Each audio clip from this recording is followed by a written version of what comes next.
বলে বাংলা বলে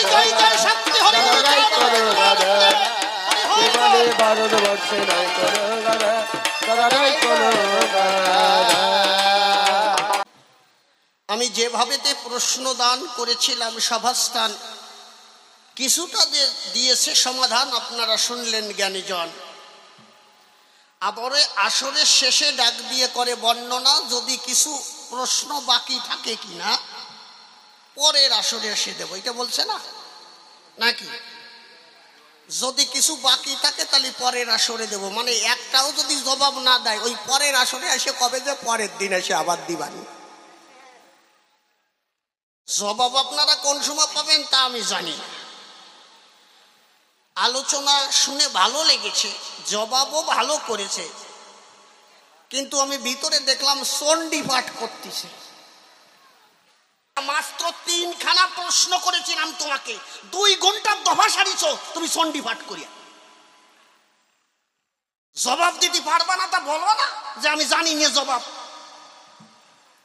আমি বলেছিলাম তার গোচরে একমাত্র হরিচাঁদ ঠাকুরকে ভালোবাসলে কেউ পাগল হয়, কেউ সাধু হয়, কেউ গুসাই হয়, বলেছিলাম তো। হরিচাঁদ ঠাকুর এই 12 পাগল রাখলো কেন, এর কারণ কি? গোসাই ওই জায়গা কিছু বলে নাই, খানিক চণ্ডী পাঠ করে গেল, তাই শুনলাম আর কি। মানে এক বুড়ি ওই হাতে নামের মালা আছে, উনি ওই শিয়ালদার থেকে গাড়িতে উঠবে, ট্রেন ফেল করেছে, এখন ভাবছে যে ট্রেনে তো যেতে পারবো না, তাহলে ওই যে শিলিগুড়ি যে বাসগুলো যায় ওই বাসে উঠে পড়ে 100 টাকা দিয়ে টিকিট কেটে ওই এক্সপ্রেস বাস থেকে ওই বাসের ভিতরে উঠেছে। তা বাসে যখন উঠেছে এখন ওই পিছনে তাকিয়ে দেখে পিছন পর্যন্ত কোনো সিট খালি নাই। বুড়ো মানুষ, এমনি 80 বছরের উপরে বয়স। ওই বুড়ি করিছে কি লাঠি ভর দিয়ে, তারপরে ভাবতেছে আমি তো চোখে ভালো দেখি না, দেখি পিছন পর্যন্ত যে দেখি কিছু সিট টিট আছে নাকি, যদি 2-1টা সিট থাকে। তা ওই বুড়ি ওই নামের মালা হাতে নিয়ে এক হাত দিয়ে লাঠি দিয়ে আস্তে আস্তে হাঁটতে হাঁটতে যাচ্ছে। আর ওই সিটি যারা আইদামরা বসে রয়েছে, মানে এক যুগালে ওই বুড়ির ওই হাতে নামের মালা দিয়ে এই জায়গা মোটা মোটা তুলসীর মালা দিয়ে টেয়ে ওই মালা দিয়ে ওই বুড়িরই এদার দিয়ে এক গুঁতো দেয়, ওদার দিয়ে আরেকজন গুঁতো দেয়। বুড়ি গুঁতো খাতে খাতেই ভাবছে যা হোক পিছনে যে একটা সিট পালি হয় আর গুঁতো খাবো না। পিছনে যে দেখে সিট খালি নাই। এখন বুড়ি ভাবছে সর্বনাশ, তো একটা সিটও খালি নাই। আবার ওই জায়গাতে ভাবছে তাহলে তোমার নামে এই জাতীয়। এখন পিছনে বসে করছে গোবিন্দ আমারে কৃপা করে অন্তত একটা সিট দাও। গোবিন্দের ডাকতেছে, গোবিন্দ একটা সিট দাও অন্তত, আর গুঁতো টুতো খাইয়েও যদি একটা সিট পাই।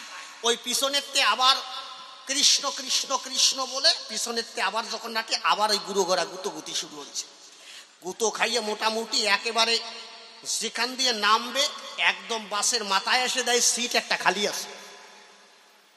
ওই সিটটা হচ্ছে ওই গাড়ি রাখছে ওই জায়গায়, ওই ড্রাইভার গেছে পান খাই, ওই ড্রাইভারের সিট খালি রয়েছে। ওই বুড়ি যাইয়া ভাবছে যাক গোবিন্দ একটা সিট তো আমার দেশে, আমি এই সিটি যাইয়া বসি। বুড়ো মানুষ যাইয়া সিটি বসে যা রাগ হয়েছে, প্রচন্ড রাগ হয়েছে। রাগ হবে না, সবার সিটির সামনে কত সুন্দর, আর আমার সিটির সামনে দাও ঠেঙ্গা ঠুঙ্গা রাখছে, মানে ওই যে স্টারিং আছে বুঝলে। ওই বুড়ির রাগ হচ্ছে। বুড়ি কইছে যাও, ওকে 100 টাকা দিয়ে টিকিট কাটছি, যাও হয়েছে 72টা জায়গা পাইছে, গোবিন্দ আমার একটা বসার জায়গা করে দিয়েছে।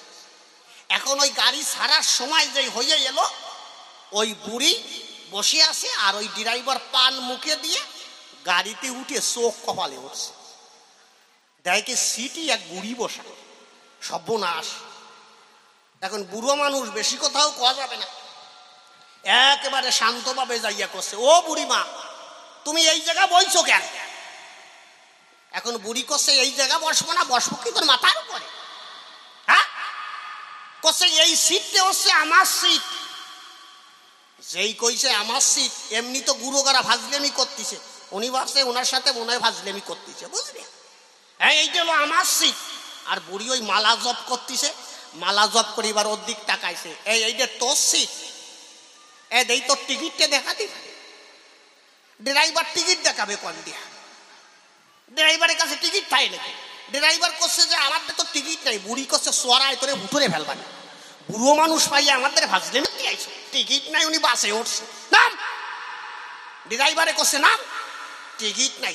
এই দেখ আমার টিকিট, 100 টাকা যেটা টিকিট দেখাই দিছে। এখন ওই ড্রাইভার দায়কে বিপদ, বুড়িরই তো চেতানি যাবে না। বুড়িরই বলতেছে রাগ করে না বুড়িমা, আমি হচ্ছি এই গাড়ির ড্রাইভার, এই যে গাড়িতে নিয়ে যাব শিলিগুড়ি পর্যন্ত, এই গাড়ির ড্রাইভার আমি লো গাড়ি চালাই নিয়ে যাই, তুমি আমার ঠিক পাচ্ছ না? ওই যে হচ্ছে আমার সিট। বুড়ি এবার ঠিক পাইছে, ও তুই ড্রাইভার গাড়ি, তা আমার আগের থেকে কবি না দে বাসা, আমি কত কষ্ট করে এই জায়গা বইছি, আজকে যখন বসেই পড়িছি, আজকে সামনে বসে চালাস, আজকে পিছনে যাইয়ে চালাই গে যা। তা চন্ডী পাঠ তুমি করবা, ওই পিছনে যাইয়ে করোগে যাও। এই জায়গায় প্রশ্নের জবাব দিতে হবে। আমি করি বর্ণনা, দ্বাদশ পাগল কেন এলো, দ্বাদশ পাগল কেন হরিচাঁদ ঠাকুর করেছিল, এইটাই আমি তোমার কাছে জানতে চাই। আমি বলেছিলাম তার কাছে হরিচাঁদ ঠাকুর একা যে আসল আর সব নকল। বারবার করে জবাব দিচ্ছে, যে জবাব নেও, গৌরাঙ্গ মহাপ্রভু যে হরিচাঁদ ঠাকুর সে, কিন্তু হরিচাঁদ ঠাকুর আসল। গোসাই জবাব দিচ্ছে কেমন জানো, একজনকে জিজ্ঞেস করছে বানাম করদি, এখন কয় আমি বানাম করে দিচ্ছি, তুই বলতো বয়রসি ঢসুনোর একার আল্লাহ কি হয়, ও কয় মেক্কুর। বয়রসি ঢসুনোর একার আল্লাহ মেক্কুর, মানে বিড়াল বলবে না। গৌরাঙ্গ মহাপ্রভু আর হরিচাঁদ ঠাকুর এক, কিন্তু হরিচাঁদ ঠাকুর একটু আসল, তাই তো? গৌরাঙ্গ মহাপ্রভুকেও বলবে যে গৌরাঙ্গ মহাপ্রভু যিনি হরিচাঁদ ঠাকুরও তিনি, কিন্তু উনি একটু আসল। এই ওইটুক আসল কোন জায়গাতে এলো গোসাই, আমি তোমার কাছে জানতে চাই। হরিচাঁদ ঠাকুর যে আসল, কোন শাস্ত্রের প্রমাণ দিয়েছ, কোন শাস্ত্রে পরিষ্কার ভাবে লেখা আছে, আমি বলি তোমার কাছে, আমি তোমার কাছে জানতে চাই। কিন্তু আমি করি মানা, এই বৈষ্ণবীয় সিদ্ধান্ত আর মতুয় সিদ্ধান্ত কখনো এক না। হরিচাঁদ ঠাকুরের মতুয় মতাদর্শ যারা পালন করে, আমি বলি আপনার দিকের গোচরে, এরা কিন্তু প্রকৃত হরিচাঁদ ঠাকুরের মতাদর্শ কেউ পালন করে না। যদি বলেন কেমন? হরিচাঁদ ঠাকুরের মতাদর্শ মতুয় ধর্ম। এই মতুয় ধর্মের প্রধান উদ্দেশ্য কি জানেন? প্রধান ধর্ম হচ্ছে গারস্থ প্রশস্ত ধর্ম। কিভাবে? লইয়ে নিজ নারী ব্রহ্মচারী সচ্চরিত্র রবে, হাতে কাম মুখে নাম সদা সত্য কথা কবে, পরসতী পরপতি কভু না স্পর্শিবে, তুমি না ডাকিলেও হরি তোমাকে ডাকিবে। এইটা হচ্ছে গারস্থ প্রশস্ত ধর্ম, এইটা হচ্ছে মতুয় ধর্ম। লইয়ে নিজ নারী ব্রহ্মচারী, তোমার সংসার করতে হবে। কিন্তু আমি করি মানা, দেখবেন মতুয় ধর্মে মূলত কেউ যারা পাগল, কেউ সংসার করে না। যদি বলেন কোথায়? গোলক পাগল সংসার ছেড়ে চলে গেল, সে সংসারে থাকলো না। গোলক পাগল করলো বর্ণনা, আমি আর সংসারে থাকবো না, সংসার আমার ভালো লাগে না। কিন্তু হরিচাঁদ ঠাকুর কিন্তু সংসার ধর্ম দিল। হীরামন পাগল ডাক দিয়ে করে বর্ণনা, আমিও সংসারে থাকবো না, আমিও সংসার থেকে চলে যাব। হীরামন পাগল যিনি, তিনিও সংসার ছেড়ে চলে গেলেন তিনি। এরপরে মহানন্দ পাগল সংসার ছাড়লেন, তারক গোসাই পর্যন্ত সংসার ছাড়লেন, বদন গোসাই সংসার ছাড়লেন, লোচন গোসাই সংসার ছাড়লেন, কিন্তু হরিচাঁদ ঠাকুর আবার সংসার ধর্ম দিল। মানে গ্রামের প্রধান করছে কেউ অন্যায় করবা না, কিন্তু ওনার ছেলে ফেলে আগে অন্যায় করে বসে রয়েছে। কত বড় ঝামেলা দিয়েছে। আমি করি বর্ণনা, মতুয়দের গারস্থ প্রশস্ত ধর্ম, এইটা আমার বোধ বুদ্ধি ধারণার ভিতরে নাই। আমি তোমার কাছে জানতে চাই, হরিচাঁদ ঠাকুর যে দিয়ে গেছে ধর্ম, এর মূল সারমর্মটা কি? হরিচাঁদ ঠাকুর যে ধর্ম দিয়েছে, এর মূল সারমর্মটা কি? এখানে খিচুড়ি খাওয়া আর তো আমি আর কিছু দেখি না। কি বলবো, আপনার দিকের ধারে বসে শোনেন নারী নরে। এই তারক গোসাই একদিন উরাকান্দি যায়, উরাকান্দি যাবার পরে তারক গোসাইকে হরিচাঁদ ঠাকুর জিজ্ঞেস করে, ও তারক, এখন তো একটা সংসার ধর্ম করতে হয়, বিয়ে করতে হয়। তারক গোসাই ডাক দিয়ে কয়, বাবা আমার বিয়ে করার মোটে ইচ্ছে নাই। কেন? বলছে না বিয়ে করব না। কি বলবো আপনার দিকের ধারে? তখন হরিচাঁদ ঠাকুর ডাক দিয়ে বলে, না আমি যখন বলেছি বিয়ে করতে হবে, কারণ এবার হচ্ছে গারস্থ প্রশস্ত ধর্ম, অর্থাৎ নিজ নারী নিয়ে সংসার করো। কি বলবো আপনার দিকের ধারে? তখন তারক গোসাই বলে, আমার বিয়ে করার ইচ্ছে নাই। সেই দিন হরিচাঁদ ঠাকুর একটা বাণী দিয়েছিল, আপনারা লীলামৃত পড়ে দেখবেন। সেখানে কি বলেছিল? হরিচাঁদ ঠাকুর নিজে বলেছিল, আমাকে আদরিয়া যদি কেউ করে কর্ম, কোনো কর্ম করে, আমাকে স্মরণ করিয়া যদি কেউ কোনো করে কর্ম, আমার ইচ্ছায় হয় সেইটা মহাধর্ম। কিন্তু আমাকে না আদরিয়া অর্থাৎ আমাকে না স্মরণ করিয়া যদি কেউ করে মহাধর্ম, আমার ইচ্ছায় হয় সেইটা মহাপাপ কর্ম। হরিচাঁদ ঠাকুরকে স্মরণ করে যদি কেউ কাজ করে, সে পরব্রহ্ম অর্থাৎ হরিচাঁদ ঠাকুরকে পায়। আর যে হরিচাঁদ ঠাকুরকে স্মরণ না করে যা কিছু করে, সেইটা মহা পাপ কর্ম হয়। হরিচাঁদ ঠাকুর বাণী দিলেন, তাহলে গারস্থ প্রশাস্ত ধর্ম যদি সঠিক হয়, কিন্তু তারক গোলক মহানন্দ এরা কেউ সংসার ধর্ম নিল না। আমি বলেছিলাম তারক ঘোষার কাছে যে হরিচাঁদ ঠাকুর ডঙ্কা, কাশি, নিশান, সিঙা এইগুলো দেশে। আমি বলেছিলাম এইগুলো বাদ দিয়ে যদি প্রত্যেকটা ভক্তের হাতে একটা কাশি তুলে দিত, অন্তত জঙ্গল পরিষ্কার করে অন্তত জমি মানে চাষ করার জন্য, সবজি চাষ করার জন্য কিছু কায়দা হতো। কিন্তু এই ডঙ্কা, কাশি, নিশান দিয়ে করবে ডাকে। আমি বললাম না, এ খালি পরের ভাতে বেগুন দেওয়া ছাড়া আর কোনো কাজ নাই। কিন্তু হরিচাঁদ ঠাকুর বললেন হাতে কাজ মুখে নাম, হাতে কাজ করো মুখে নাম করো। আচ্ছা, এই নিশান নিয়ে কি কাজ করবে তোমরা কও? এই নিশান নিয়ে কি করবে? এই ডঙ্কা নিয়ে কি কাজ করবে? এই শিঙা নিয়ে কি কাজ করবে? শিঙা নিয়ে খালি ভুয়নি ছাড়া কোনো কাজ নাই। আবার হরিচাঁদ ঠাকুর বললেন হাতে কাজ মুখে নাম। উনি এমন এমন কিছু যন্ত্র তুলে দিলেন ভক্তদের হাতে, যাতে কাজ করার কোনো বালাই নাই, একদম খাবার গড়ই বেড়াবা। কি বলবো আপনাদিকের ধারে এই মতাদর্শ আমার তেমন ভালো লাগে না। আমি তোমার কাছে পুনর্বারে জিজ্ঞাসা করলাম, সুন্দরভাবে এসে জবাব দিও যে হরিচাঁদ ঠাকুর ডঙ্কা, কাশি, নিশান এইগুলো কেন জগৎ মাঝে দিল, আমার কাছে খুলে বলো। এইটাই আমি তোমার কাছে জানতে চাই। আমা বুঝতে পারছি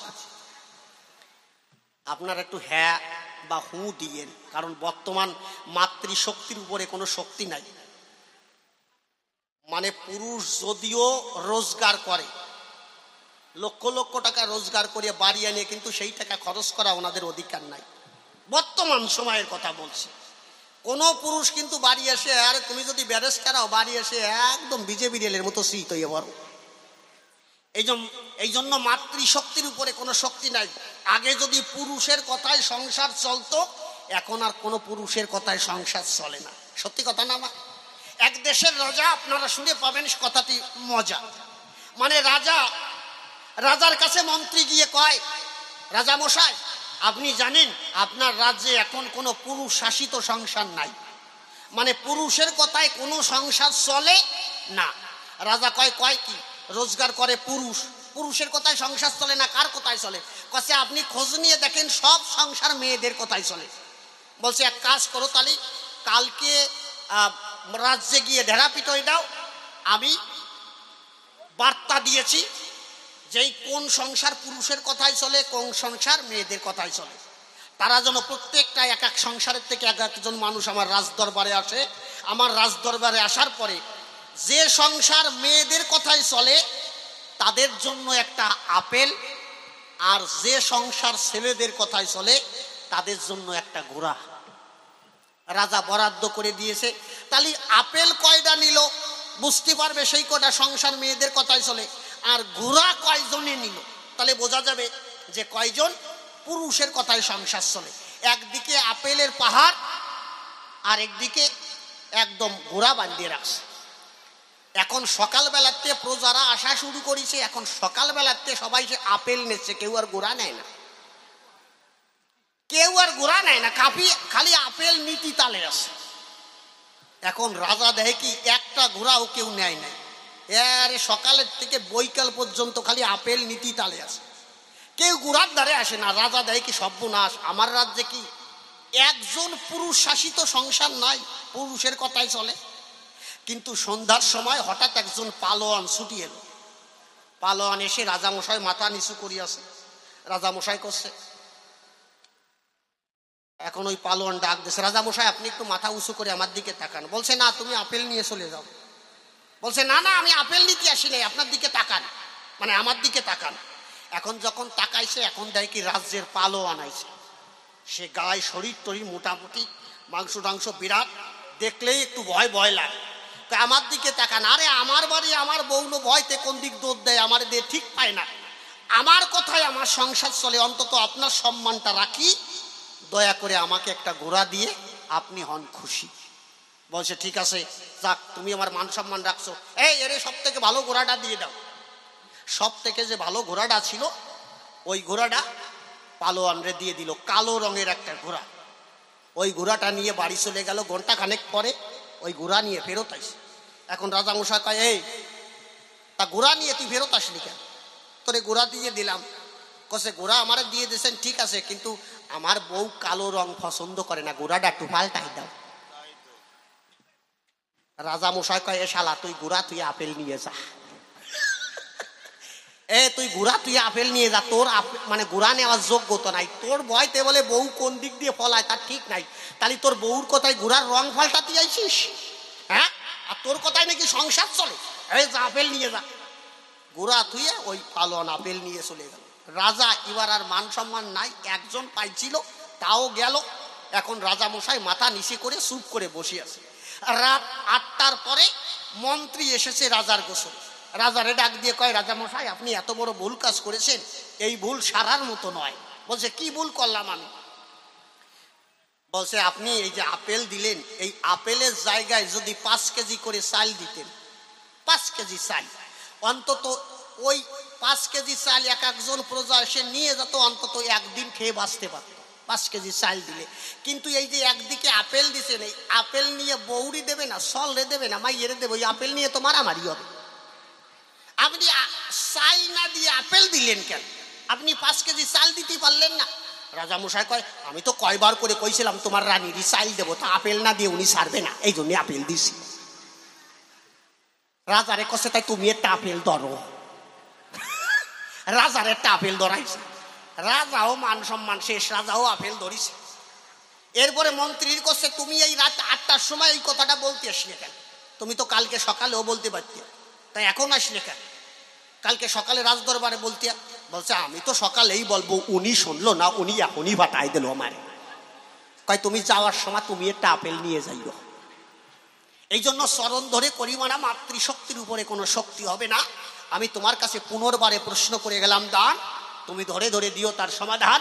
এবার সুরছন্দ ধরে টান, গাই আরেকখানি গান। কত চাল ছোলা তোর, কত চাল ছোলা তোর ঠোঙায় দিলাম, পাখি তোর ঘেজে ঘেজি বল তো গেল না, ঘটল যন্ত্রণা। সাধের ময়না পুষে ঘটলো যন্ত্রণা, সাধের ময়না পুষে ঘটলো যন্ত্রণা।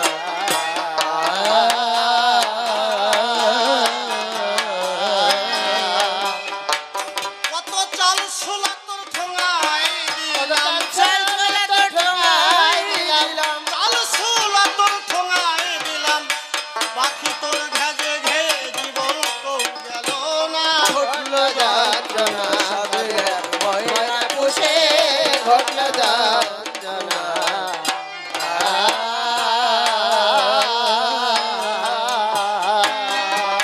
সাদ করে পুষেছি ময়না, তোরে সাজাবো বলে ভক্তি রসে গড়েছি গয়না। গড়েছি গয়না,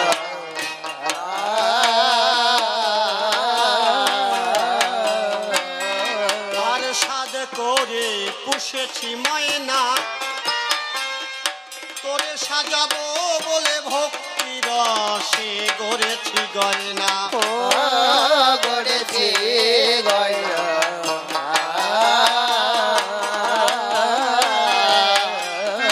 পাখি শান্তি হরিচাঁদ বলে না, শান্তি হরি চাঁদ বলে না, শান্তি হরিচাঁদ বলে না, আমার ওই কাজে আর প্রাণ বচে না। ঘটলো যন্ত্রণা, সাধের ময়না পুষে ঘটলো যন্ত্রণা।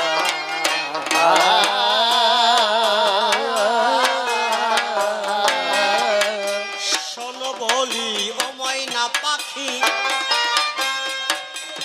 আমার আমার হরি গুরু চাঁদের গানে মন করো খুশি ও মন করো খুশি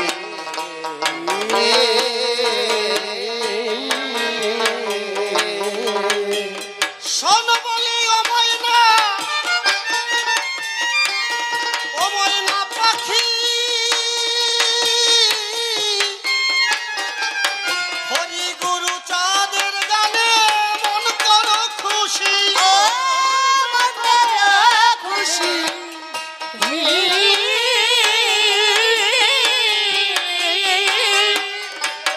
ও সে কালো বিড়ালকে দিব ফাঁকি কাল বিড়ালকে দিব ফাঁকি কালো বিড়ালকে দিব ফাঁকি তাহলে ভব পারে ভয় রবে না ঘটলো যন্ত্রণা স্বামীর এক ময়না খুশি ঘটলো যন্ত্রণা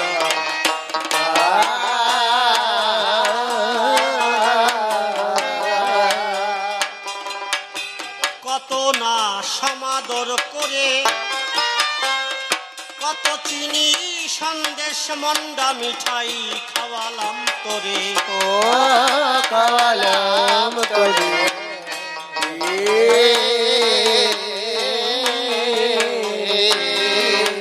কত না সমাদর করে কত চিনি সন্দেশ মন্ডা মিঠাই খাওয়ালাম তোরে ও কালাম করি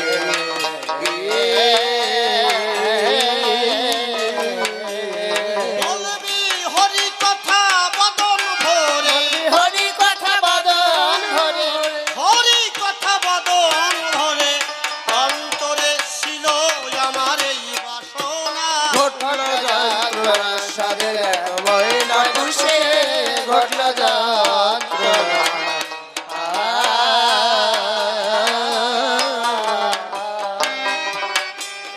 রেখে মোর হৃদি পিঞ্জিরায় কত দিবানিশি হরি কথা শোধালাম তোমায় ও সুধালাম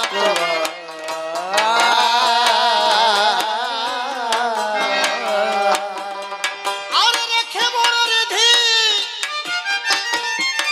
পিঞ্জিরায় কত দিবানিশি হরি কথা শোধালাম তোমায় ও সুদাম তোমার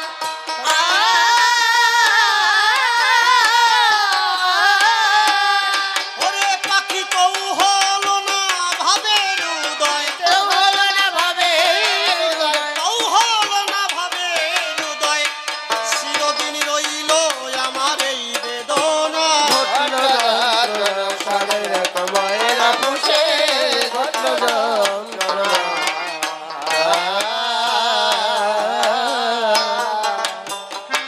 কত না সমাদর করে কত চিনি সন্দেশ মন্ডা মিঠাই খাওয়ালাম তোরে ও কালাম করি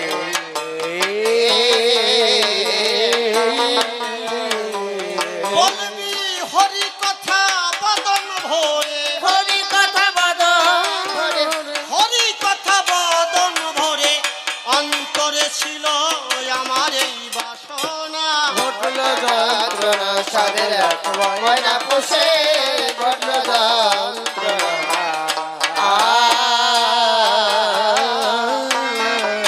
মন অশ্বিনী মন দুঃখে কয় পাখি হরি গুরু বলে না করি কি উপায় ও করে কি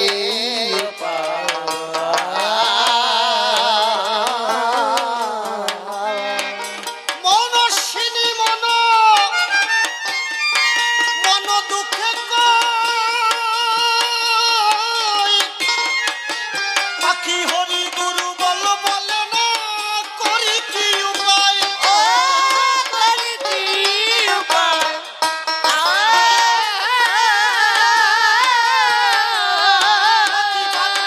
কথা বলে সদাই বাদল কথা বলে পাখি বাধ্য কথা বলে সদাই পাখি তোর জঙ্গলি ভাষা ত্যাগ হলো না ঘটলো যন্ত্রণা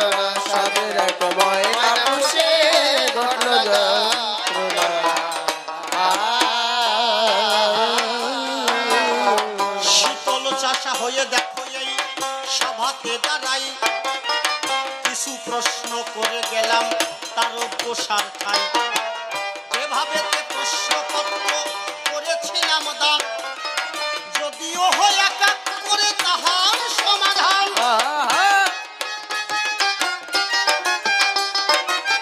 পুনর্বারে সবাই এসে আমি জিজ্ঞাসা করলাম দান আপনারা বসে বসে শুনলেন যত জ্ঞানবান যে কয়খানি প্রশ্নপত্র বাকি থেকে যায় ধরে ধরে জবাব দিও ধর্ম সবার গায় যে কয়খানা প্রশ্ন বাকি আছে আমি চাইবো যে কয়জন মানুষ আছে যাতে ভালো করে সুন্দরভাবে তাকে বোঝানো হোক নাকি বাবা আমি কষ্ট করে এত করে প্রশ্ন করলাম এখন যদি জবাব না পাই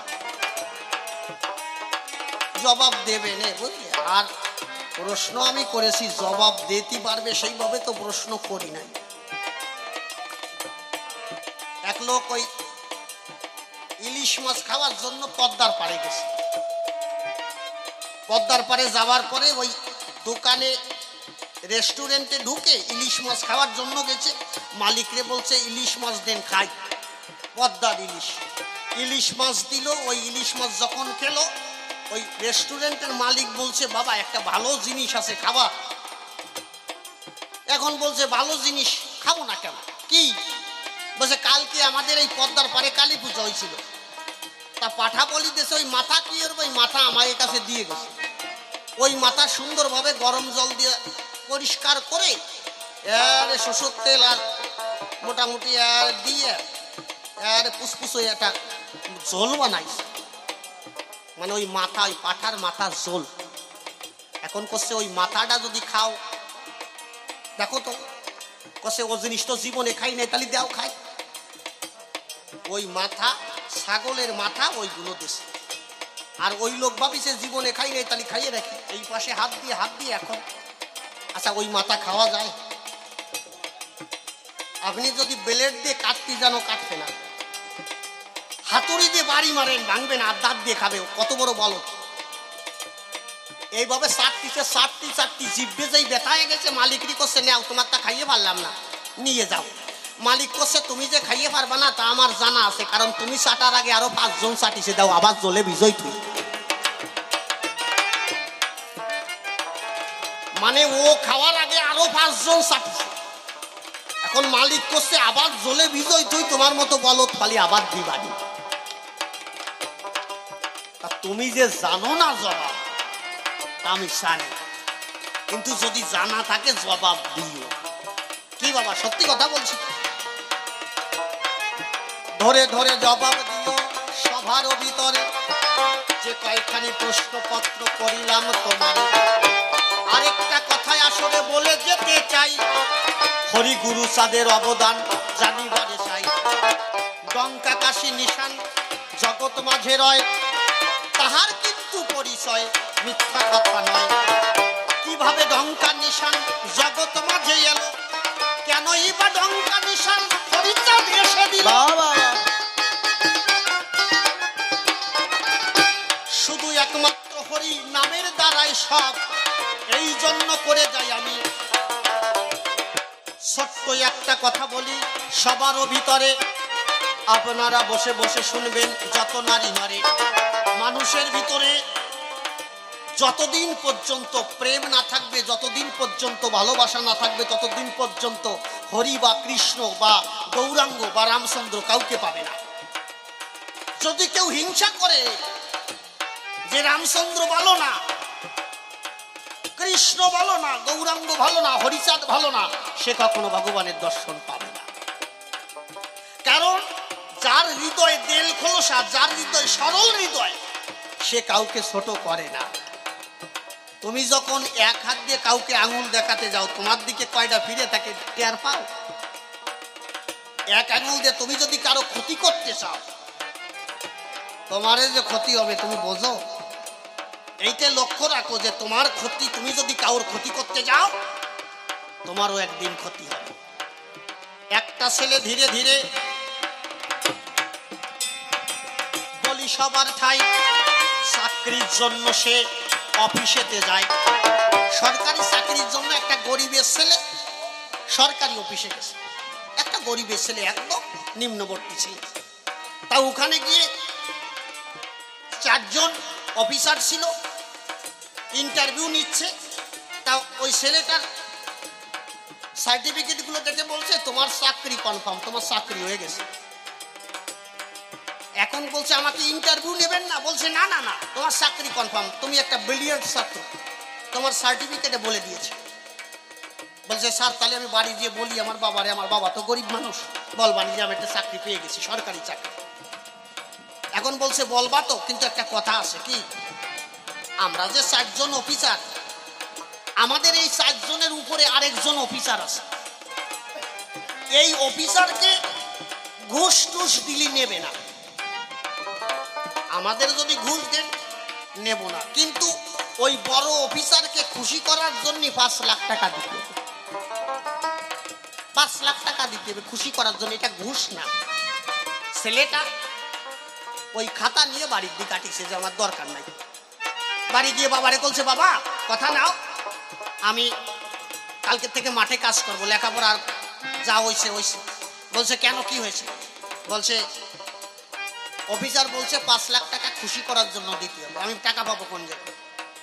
বাবা বলছে তোরে এত কষ্ট করে লেখাপড়া শেখাইছি, 10 কাঠা জমি ছিল বিক্রি করে দিল, টাকা হয় না। বাবা চোখের জল ফেলে বাড়ি ভিটে সব বিক্রি করে দিল। বাড়ি ভিটে বিক্রি করে দিয়ে রাস্তায় চলে গেল, ছোট্ট একটা তাঁবু দিয়ে ছোট একটা বাসা করে বাবা ওখানে থাকে। ছেলেটাকে বলছে যা চাকরির জন্য তুই অ্যাপ্লাই কর। যে অফিসার 5 লাখ টাকা নেবে সেই অফিসারের কাছে 5 লাখ টাকা দিয়ে চোখের জল ফেলে বলছে বাবা, বলছে স্যার আমার বাবা এই যে 5 লাখ টাকা দিয়েছে, এবার আমার চাকরিটা হবে। বলছে হ্যাঁ হ্যাঁ কনফার্ম, তুই বাড়ি যাও, তোমার চাকরি হয়ে গেছে। যে 5 লাখ টাকা ঘুষ নিয়েছে ওই যে অফিসার, ওই অফিসারের ওই দিন রাত্রে বেলা আবার ওই ওনার ছেলের হচ্ছে জন্মদিন। তা ওই যে 5 লাখ টাকা পাইছিল, ওই 5 লাখ টাকা দিয়ে একটা বুলেট গাড়ি কিনে, ছেলের বয়স 19 বছর, ওই ঘুষের 5 লাখ টাকা দিয়ে একটা বুলেট গাড়ি কিনে দিয়েছে ছেলের। ছেলে যখন জন্মদিনে ওই বুলেট গাড়ি দেখে, ছেলেরা কেক কাটতে ইচ্ছে করে, আমার বাবা কত ভালো দিয়েছে, ওটা বুলেট গাড়ি কিনে দিয়েছে আমার বাবা বাবা। কিন্তু ওই টাকা হচ্ছে ঘুষের টাকা। বলছে বাবা তাড়াতাড়ি কেক কাটো, আমি একটু চালাই আসি। বলছে একটু পরে চালা বাবা, আগে কেকটা কাট। কেকটা কেটে যখন বাবার মুখে দিল, নিজের মুখে নিয়ে চাবিটা নিয়ে গাড়ি নিয়ে বেরিয়ে পড়ে। 19 বছরের সেরা, ওরা যদি কেটিএম এরপরে ওই বড় বড় গাড়ি পায়, ওরা চালায় কিরকম? ওরে বাবা, সে গাড়ি এইরকম ভাবে চালাচ্ছে তার দেখা যাচ্ছে। ঘন্টাখানেক পরে বাবার কাছে ফোন আইছে, বাবার কাছে হাসপাতালের থেকে ফোন আইছে যে আপনার ছেলে ট্রাকের সাথে বাদাইয়ে সিট হয়ে পড়েছে, আপনার ছেলে এখন হসপিটাল, আপনার ছেলের ইমিডিয়েটলি অপারেশন করতে হবে, আপনার ছেলেকে বাঁচাতে হলে 10 লাখ টাকা লাগবে। অফিসার কত খাইছিল? 5 লাখ খাইছিল। সঙ্গে সঙ্গে 10 লাখ টাকা অ্যামাউন্ট চলে আসলো, দিতে হবে। ডাক্তারবাবু ফোন করে কয় তাড়াতাড়ি আপনি আমার অ্যাকাউন্টে জমা করেন, না হলে আপনার ছেলেকে অপারেশন করা যাবে না। সঙ্গে সঙ্গে 10 লাখ টাকা অ্যামাউন্টে জমা করলো। জমা করার পরে ডাক্তার অপারেশন থিয়েটারে গেল, অপারেশন করে অপারেশন সাকসেসফুল হওয়ার পরে বলছে যাও আপনার ছেলে সুস্থ হয়ে গেছে। যে 10 লাখ টাকা যে অফিসার মানে যে ডাক্তার নিছিল 10 লাখ টাকা অপারেশনের জন্য, ওই ডাক্তারবাবু চেয়ারে বসে অপারেশন শেষ করে মাথা দুলাচ্ছে আর ভাবতেছে 1.5 লাখ টাকার অপারেশন আমি 10 লাখ টাকা মারিয়ে দিলাম। সামান্য 1.5 লাখ টাকার ভিতর কমপ্লিট হয়ে গেল, আমি 10 লাখ টাকা ধরতে নিলাম। ডাক্তার না হলে মারতে পারতাম না এরকম। ডাক্তার 10 লাখ খেয়ে দিয়েছে। ডাক্তারবাবু অপারেশন করে টোরে সবকিছু ঠিকঠাক করে সন্ধ্যার সময় বাড়ি গেল। একটা মেয়ে আছে 13 বছর বয়স, মেয়েটারে করছে মা তোরে তো জীবনে কিছু দিই নাই, কি চাই বল? মেয়ে করছে বাবা আমার তো অন্য কিছু ভালো লাগে না, আমার একটু সোনার গহনা টহনা দিলে ভালো। ঠিক আছে কাল সকালে কিনে দেবো। কাল সকাল যখন হলো মেয়েকে নিয়ে স্বর্ণের দোকানে গেল। এখন মেয়েদের কি মানে চাওয়া বাবা, ওই মাজায় ওই যে কি বাঁধে না বিষের মতো, হ্যাঁ বিছিয়া, আমারে বিছিয়ে দাও। 10 লাখ টাকা বোঝো না, বিষের দাম কয়টা? হ্যাঁ বিসি সুপার তা ওই মাজাই ওইটা দেশে। এরপরে কয় কানের দুল দাও, ঝুমকো দুল। যাক, কানে ঝুমকো দুল দিল। এবার নাকে একটা ফুল দাও, স্বর্ণের ফুল দিল।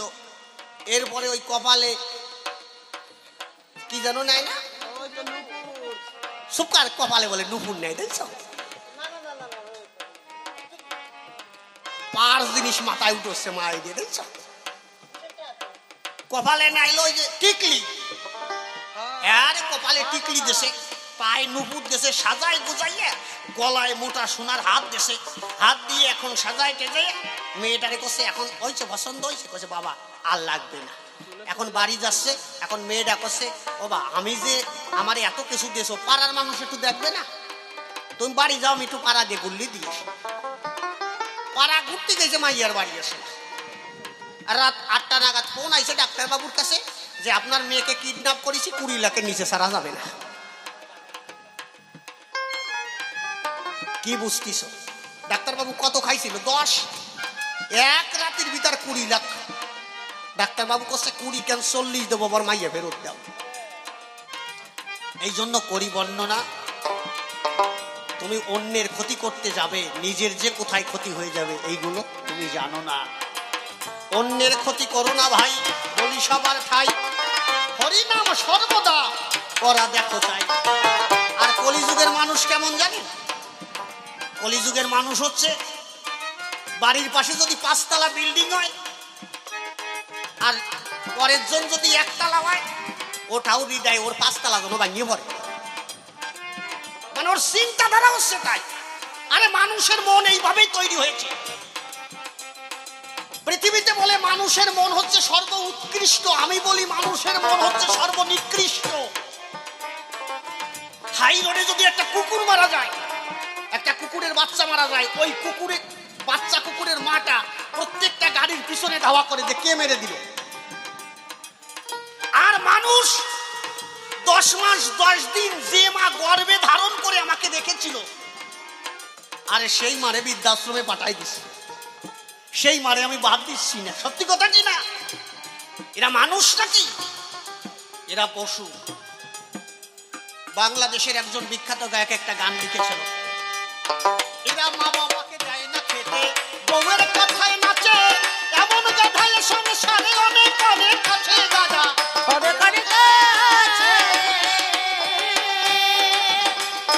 এরা মা বাবাকে দেয় না খেতে, বউয়ের কথায় নাচে, এমন গাধায় সংসারে অনেক অনেক আছে দাদা। অনেক অনেক আছে।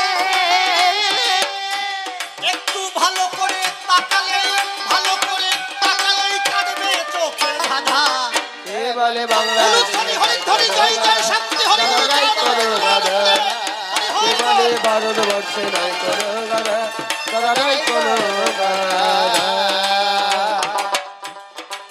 জলে পাবে মাছের সন্ধান, পশু বনে গিয়া, মানুষের মধ্যে মানুষ পাবে না খুঁজিয়া দাদা। হবে না খুঁজি। জলে পাবে মাছের সন্ধান, পশু বনে গিয়া, মানুষের মধ্যে মানুষ পাবে না খুঁজিয়া দাদা। পাবে না খুঁজি। অদ্ভুত জীব ভাই, এই মানুষ অদ্ভুত জীব। জলে গেলে মাছ পাওয়া যাবে, জলে যান মাছ পেয়ে যাবে, বনে যান পশু আপনি পেয়ে যাবেন। কিন্তু আপনি যখন মানুষের ভিতরে ঢুকবেন, মানুষ খুঁজে পাবেন না। দেখেছেন? আপনি মানুষের ভিতরে ঢুকে আছেন, কিন্তু কোনটা মানুষ? আমার এক দিদি আছে বর্ধমান মেমারি বাড়ি, কোটি কোটি টাকার মালিক। সে বাড়িতে করা কুকুর পুষিছে, 6টা না 7টা। আমি বললাম দিদি তুই তো মানে সিকিউরিটি গার্ড দিয়ে চারিপাশ দিয়ে ঘিরে রাখতে পারবি, তাহলে তুই এই 5টা 7টা কুকুর পাললি কেন? কয় মানুষের পরে আমার বিশ্বাস নাই। আমার এই 7টা কুকুর বাড়ির চারিপাশ দিয়ে ঘোরে, কোনো মানুষ ঢুকতে পারবে না, কিন্তু মানুষকে আমি বিশ্বাস, মানুষের উপর বিশ্বাস করতে পারে না। এই জন্য জলে মাছের সন্ধান, মাছ পাওয়া যাবে, বনে গেলে পশু পাওয়া যাবে, কিন্তু মানুষের ভিতরে গেলে মানুষ খুঁজে পাবে না। এই জন্য গান, জলে পাবে মাছের সন্ধান, পশু বনে গিয়া মানুষের মধ্যে মানুষ পাবে না খুঁজিয়া দাদা। পাবে না খুঁজিয়া। বাহ, এরা মানুষের মুখোশ পরা, মানুষের মুখোশ পরা ও মানুষের গাদা। কে বলে বাংলাদেশে নাই কোনো গাধা, দাদা নাই কোনো গাধা। কে বলে ভারতবর্ষে নাই কোনো গাধা, দাদা নাই কোনো গাধা।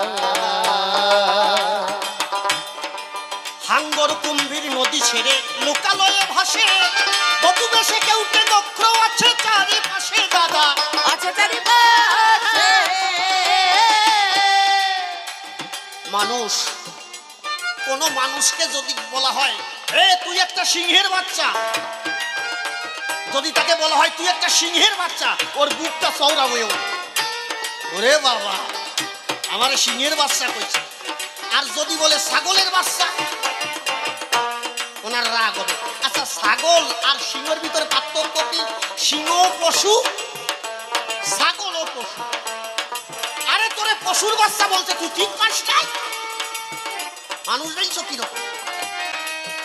দেখবেন গ্রামে যদি কোনো বড় মাতুব্বর থাকে, প্রধান থাকে, এমএলএ থাকে, এমএলএর পাশে কিছু ঠান্ডা পান্ডা থাকে, কোনো এমএলএর সঙ্গে বা কোনো মুস্তানের সঙ্গে যদি সাধারণ মানুষের কোনো খ্যাচখ্যাচি গ্যাচগ্যাচি হয়, দেখবা পাশে যে ঠান্ডা পান্ডা থাকে ওরা কয় এই জলে নামিয়ে কুমিরের সঙ্গে লড়াই করিস, বলে কি না? অনেকে বলে জলে নামিয়ে হাঙ্গরের সঙ্গে লড়াই করিস না। তাহলে আমরা জানি হাঙ্গর কুম্ভীর নদীতে পাওয়া যায়, কিন্তু এখন দেখা যাচ্ছে লোকালয়ে পাওয়া যাচ্ছে। যদি বলা যায় জলে নামিয়ে হাঙ্গরের সঙ্গে যুদ্ধ করিস না, তাহলে হাঙ্গর বানালো কারে? ওই এমএলএ রে বানালো না? তাহলে হাঙ্গর কুম্ভীর খালি নদীতে পাওয়া যায়?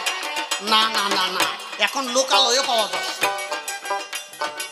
হাঙ্গর কুম্ভীর নদী ছেড়ে এখন লোকালয়ে ভাসে, বধু বেশে কেউটে দক্ষ আছে চারিপাশে দাদা। আছে চারিপাশে। একটু ভালো করে তাকালেই, ভালো করে তাকালেই কাটবে চোখের বাধা। কে বলে বাংলাদেশে নাই কোনো গাধা, দাদা নাই কোনো গাধা। কে বলে ভারতবর্ষে নাই কোনো গাধা, দাদা নাই কোনো গাধা। এই জন্য মানুষ জগতে যারা রয়, এদের ভিতর হিংসার বীজ, মিথ্যা কথা নয়। সঠিক মানুষ হতে গেলে বলি তোমার ঠাই সদ্গুরুর কাছে দেখো, আগে যাওয়া চাই। সদ্গুরু যখন দেখো সৎ যুক্তি দেবে, সেই যুক্তি পাবার পরে বলি তোমার ভিতরে হরি নাম সদা সর্বদা করিবে যখন, তবেই মন পরিষ্কার হইবে তখন। মন পরিষ্কার আগে থাকা চাই। শোনো শোনো বলে গেলাম ধর্ম সবার গায়ে। কিছু কিছু মানুষ আছে মালা নিয়ে, তুলসীর মালা, আচার মালা নিয়ে, মানে উনি সাধু, কিন্তু ভিতরে মন পরিষ্কার নাই। আরে মালা চন্দন এগুলো কিছু আসা যায় না, ভিতরে যদি মন পরিষ্কার থাকে, যদি চরিত্র পবিত্র থাকে, মানুষের মালার প্রয়োজন হয় না বাবা। জগৎ সংসারে কোনো মালার প্রয়োজন হয় না। একমাত্র সাধু হতে হলে যদি চরিত্র পবিত্র থাকে, তার কাছে ভগবান কৃষ্ণ এসে দেখা দেয়। তার তীর্থ খুঁজতে যাওয়া লাগে না। কোথায়? বৃন্দাবনে তীর্থ খুঁজতে যাওয়া লাগে না। অনেকে আসে তীর্থ খুঁজতে বৃন্দাবনে যায়।